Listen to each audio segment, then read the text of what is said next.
Hey guys, in this video I will show you how to connect Hostinger domain to Render.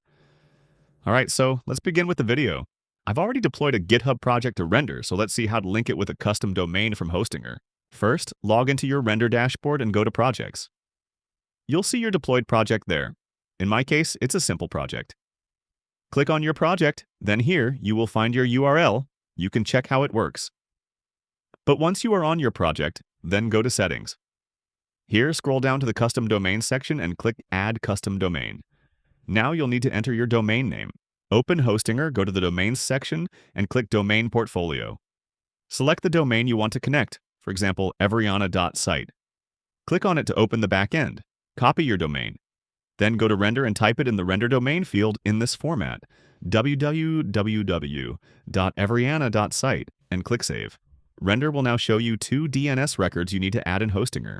The first record is a CNAME record with www pointing to the Render URL provided.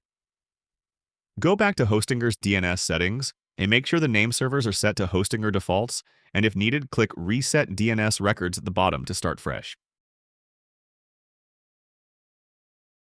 Once done, then click Add Record, select CNAME, type www in the name field, and paste the Render-provided target URL in the target field.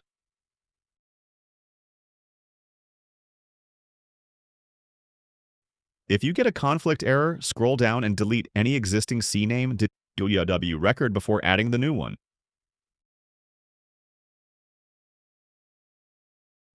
Once done, it will not give any error now and save it.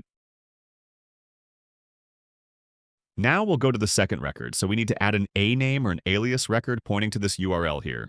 Now, if you go to Hostinger and you go and look for an A name or an alias record, you're not going to be able to find it, because it doesn't exist on Hostinger.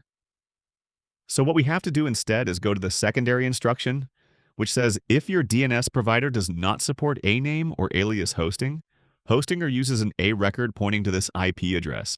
So copy this IP address, and remember we're entering in here an A record. So go to Hostinger, click A record, keep this name on @, as it hasn't told us to enter in anything else. Copy the IP address, paste it in here, and click Add Record. Now, as you can see here, we're getting a conflicting record again. So what I would do is I would just remember what your IP address is. So 216 for me. We're then going to click Add Record and Confirm. Then, after we've added it, we can scroll down, and here's the record that we've added, 216. We're going to remove any A records that conflict, so this one is not needed. Going to click on Delete.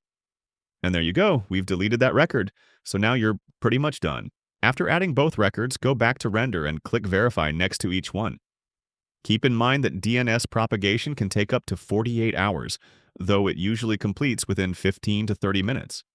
Keep refreshing and clicking Verify until both records turn green and show as connected. Once verification is complete, open an incognito window and test your domain. Enter both the www version and the root domain to confirm they're working properly, and that's it. So that is how you can connect Hostinger domain to Render. So that's all for this video. Thanks.